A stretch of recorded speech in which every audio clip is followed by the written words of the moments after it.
He grew up poor on a tiny island. He left his family at 12 years old, and at 15, a heart problem almost ended his dream forever. But this boy had a superpower. He simply refused to stop working. This is the story of Cristiano Ronaldo. I'm Kik, and if the last legend's story was about pure talent, this one is about pure willpower. Our story starts on a small, beautiful island called Madeira, off the coast of Portugal. This is where Cristiano Ronaldo was born in 1985, the youngest of 4 children. The family didn't have much money at all. His father was a gardener who also worked part-time carrying the kit for the local football club. His mother was a cook. They were poor and times were hard. But young Cristiano had one love that money couldn't buy: football. He would play for hours in the streets, sometimes with a ball made of rags. The game was his escape. And here's a fun fact you might not know. His middle name, Ronaldo, was chosen after his father's favorite actor at the time, the American president Ronald Reagan. By the time he was 12, his talent was impossible to ignore. A big club on the mainland, Sporting Lisbon, invited him for a trial, and they signed him for just £1,500.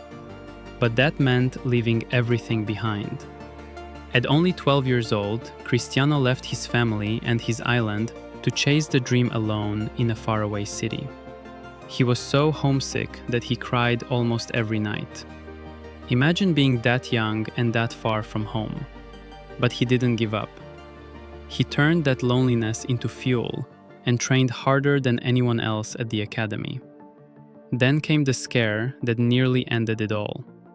At 15, doctors discovered Cristiano had a racing heart, a condition that could have stopped him from playing football forever. He needed heart surgery. Doctors used a laser to fix the problem. And here's the incredible part. The surgery was a success, and Ronaldo was back training within just a few days. Nothing was going to keep him from the game. From there, the rise was unstoppable. He made his debut for Sporting, and in 2003, the mighty Manchester United signed him after seeing him play. The skinny island boy was now in the big time. And this is where his real superpower took over: his work ethic. Ronaldo became famous for training longer and harder than anyone, obsessed with improving every single day. He transformed himself from a tricky winger into the most lethal goal scorer on the planet. The trophies and records piled up. 5 Ballon d'Or awards as the world's best player. He became the all-time leading scorer in the history of the Champions League. Everywhere he went, the goals just never stopped. But like our last legend, the prizes with his country meant the most. And in 2016, it finally happened.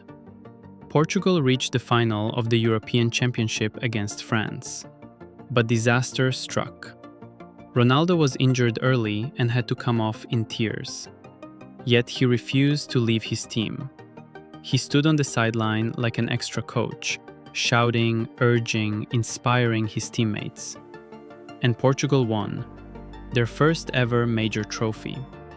Ronaldo went on to become the all-time leading goal scorer in the history of men's international football. No one in any country has ever scored more. But there's still one dream left. The one prize that has always escaped him: the World Cup. Cristiano Ronaldo has won almost everything in the game, but never the World Cup. And in 2026, at the twilight of his incredible career, this is almost certainly his very last chance to finally lift that trophy. So whether or not he wins it, remember the lesson of the boy from Madeira. He wasn't always the most gifted, but he outworked everyone, survived every setback, and never ever stopped. As they say, hard work beats talent when talent doesn't work hard. Are you Team Ronaldo? And who do you think is greater, Ronaldo or Messi? Drop it in the comments. I read every single one. Give this video a kick, a like. Hit subscribe and tap the bell for more kick and tell.